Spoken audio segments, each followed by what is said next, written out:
Album Man on the Moon, The End of Day, debuted at #4 on the Billboard charts, and now he's back with a follow-up. Man on the Moon 2, The Legend of Mr. Rager. Let's hear it for Kid Cudi!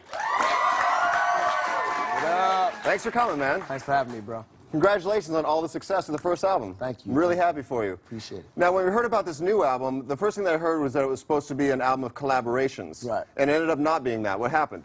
Well, when I first started that idea, I felt like there was something missing from the first album that I really wanted to do, like more aggressive up-tempo stuff. So I felt like, you know, what better than to just reach out to, you know, some of the artists that I admire and just do a lot of up-tempo fun club stuff, you know. But at that time of my life, I was having a lot of problems with the drugs, so it wasn't easy for me to focus, and the songs that I was writing, like, they were just totally dark, you know, and I just thought about it, and I was just like, man, but I don't want to do more dark stuff. People think I'm so depressing. They already call me emo. It's like, I want people to see that I'm a good guy. I want them to see the energy. But I was on drugs. There was no energy. It wasn't me. I'm really happy that you're in a better place right now, for real. Thanks. And I think I speak for a lot of people. I love your first record. Thank you. And I can't wait for the second record. Even the first single, I think, is amazing. And in fact, you filmed a video for it. And can we watch a little bit of that right now? Yes, let's watch this. So this is for the song Erase Me. Yeah. And you channeled the spirit of Jimi Hendrix in the video. How hard was that to pull off? Man, you know, the funny thing about it is that I was not going for a Jimmy look at all. No? Actually, the wigs Clark Duke brought. Oh, really? And it was just random. He's like, oh, I got some wigs if you guys want to. That's how Clark is. He's like, I got some wigs if you guys want to, you know, try these. And I was like, man, that's dope. Let's see what you got. No, I threw on that wig, and it was just like, it just looks so nice. And I was like, me with so much hair, I never had this much hair. And I put on the little wrap, and I was like, oh my God, it's to the side. It just feels so right. No, it's a good look. I think you should roll with it more often, to be honest with you. I'm definitely going to call Clark tomorrow and get that wig. You've actually worked with a lot of bands that I think are really cool that people might not normally expect. You work with Vampire Weekend, you work with Best Coast, who I love, and Rat-a-Tat. And Rat-a-Tat actually worked with you on some of your stuff as well, right? Yeah, they're good buddies of mine. I mean, the thing that I love about this music stuff is that, like, when I was really broke, I listened to Rat-a-Tat all the time. Like, it was the music that got me through the day. Right. If I couldn't feed myself and I could just get one cigarette, I could at least do that and just listen to Rat-a-Tat and know that it was going to be all good. And, you know, it was just really, Rat-a-Tat was the therapeutic music for me during my grind. Right. So it's always, if I'm in a room with somebody, I'm interested.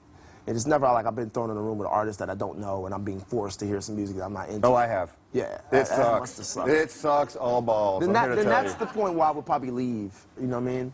Totally. So, yeah. Now, the last time that you and I saw each other was when Blink played over at Madison Square Garden. Amazing show, by the way. Thank you so much. First time I saw you guys live. That was so much fun. I was like a little schoolgirl. It was amazing, you know? And my wife and I were walking down the hall, and my wife was wearing something, and you complimented her on it. And I wasn't thinking at the time, but I was wondering, did you want me to try and set something up there?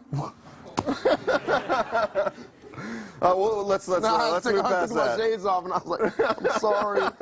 I wasn't trying to take it past your wife. No, it was actually very cool, and she was very, it was a huge compliment When I for see her. something I like, I like that. That's cool. I'm like a little kid. That's how it should be. You know what, honestly, like, I'll be walking through New York, and I'll see, like, a gorgeous woman walk past, and I want to say, like, that dress is amazing, or, like, you're really beautiful. Or, I like that. Yeah, or I like that, but, like, you can't, because then I'm just a pervert, like, hey, I really like what you're wearing. You know? It's kind of how you deliver it. Yeah, I guess so. You know what I mean? Did I deliver it in a way that... No, it was really good. I'm really the pervert. Well, honestly. Hit me. Yeah. Me and you both.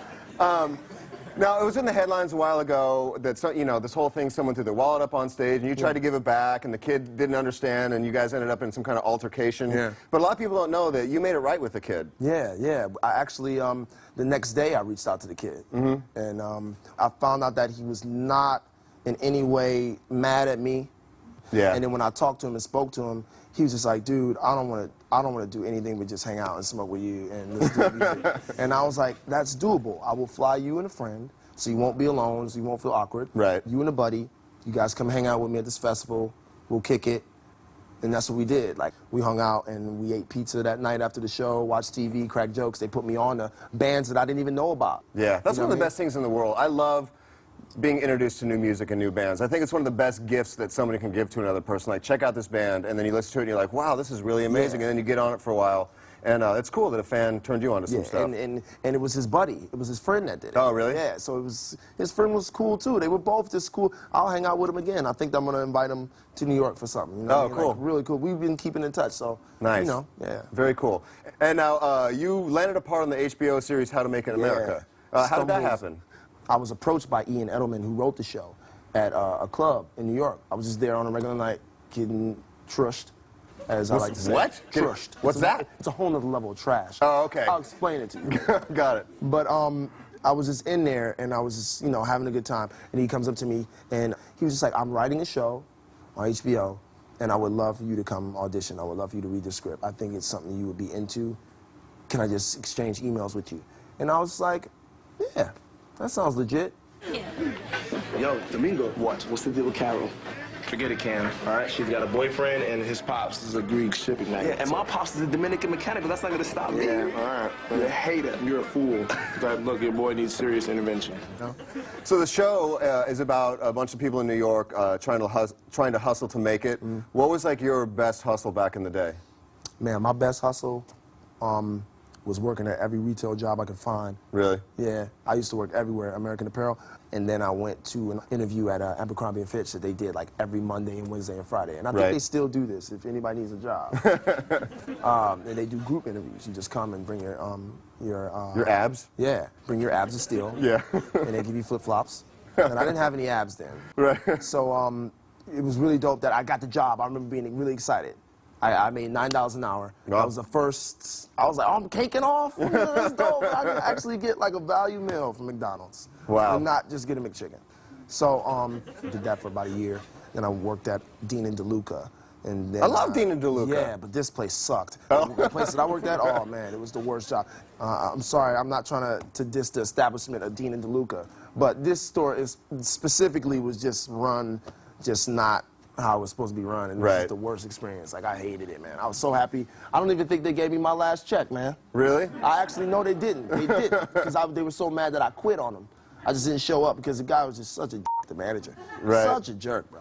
He's probably so mad right now. But isn't it great to look back and just be like, you know what? F all you guys. Yeah, it really is, because I actually went back to that store. Really? And bought some M&Ms. Nice. From the same section that I worked at. Everything comes full circle. Yeah, man. All right, well, thank you so much, man. I really appreciate you being here.